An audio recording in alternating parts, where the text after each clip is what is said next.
एक राजा थे, तो उन्होंने अनीत से, कुनीत से, या कहिए निरंकुश शासन से, या कह लीजिए क्रूरता से बहुत सारा धन इकट्ठा कर लिया था। बहुत सारा जो है राजशाही धन इकट्ठा कर लिया, और उन्होंने अपने सारे धन को जो है राजमहल से दूर जंगल में पहाड़ी रास्ते पर एक जगह जो है तहखाने में जमा कर दिया था। और उस शाही खजाने के बारे में किसी को कोई जानकारी नहीं थी।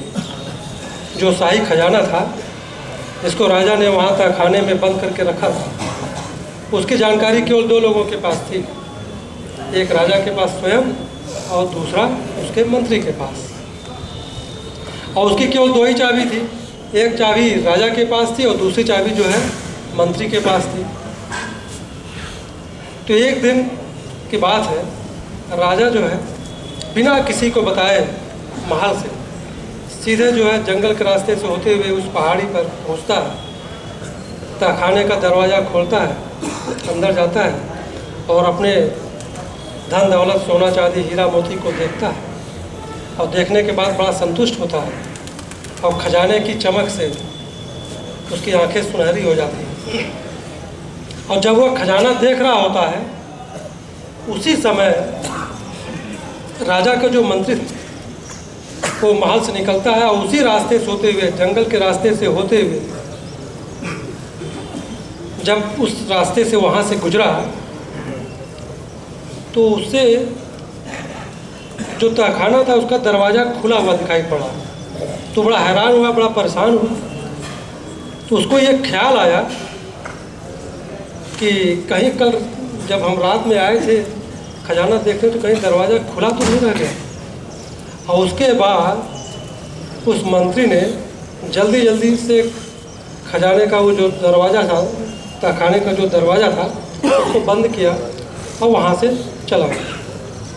और राजा उसके अंदर, तहखाने के अंदर। और राजा जब सोना चांदी, हीरा मोती सब देख लिया, देखने से संतुष्ट हुआ। और उसके बाद जब वह दरवाजे के पास आया, तो देखा कि दरवाज़ा तो बंद। राजा को तो काटो तो खून नहीं। उसके बाद राजा ने दरवाज़ा पीटना शुरू किया, लेकिन उसकी आवाज़ सुनने वाला कोई नहीं था। जंगल में कौन रहेगा, कौन सुनेगा। उसके बाद राजा चिल्लाता रहा, खूब ज़ोर ज़ोर से चिल्लाया, लेकिन अफसोस की बात कि राजा की मदद करने के लिए या उसकी आवाज़ सुनने के लिए वहाँ पे कोई नहीं आया, किसी को आवाज़ सुनाई नहीं था। उसके बाद राजा खजाने को देखता रहा, देखते देखते फिर भूख और प्यास भी उसको सताने लगी। कुछ देर बाद जब भूख और प्यास ज़्यादा सताने लगी, ज़्यादा परेशान हो गया और उसका चलना मुश्किल हो गया, तो किसी प्रकार वह जो है रेंगते हुए हीरो की जो संदूक थी उसके पास पहुंचा। जब वहाँ पहुंचा, वहाँ पहुंचने के बाद राजा ने हीरो के संदूक से कहा, ये दुनिया के नायाब हीरो, मुझे एक गिलास पानी दे दे। फिर उसके बाद वह सोना चांदी मोती उन खजानों के पास गया और उनसे कहा कि हे सोना चांदी मोती, मुझे एक वक्त का खाना दे दो।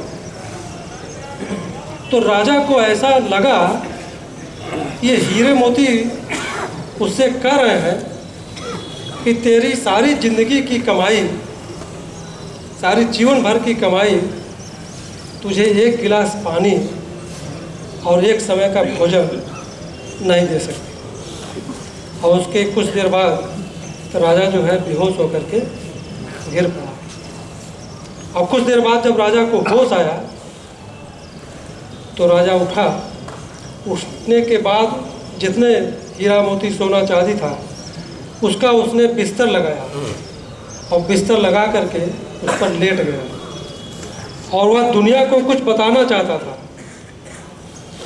कुछ कहना चाहता था, लेकिन उसके पास जो है न कागज़ थे न कलम थे। तो उसने जो है एक पत्थर से अपनी उंगली को चोट पहुंचाया और चोट पहुंचाने के बाद उस उंगली से जो खून की धारा निकली उससे उसने दीवार पर कुछ लिख दिया।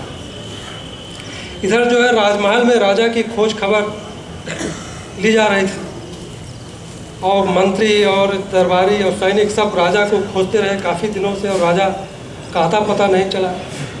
जब कुछ दिन बीत गए तब वह मंत्री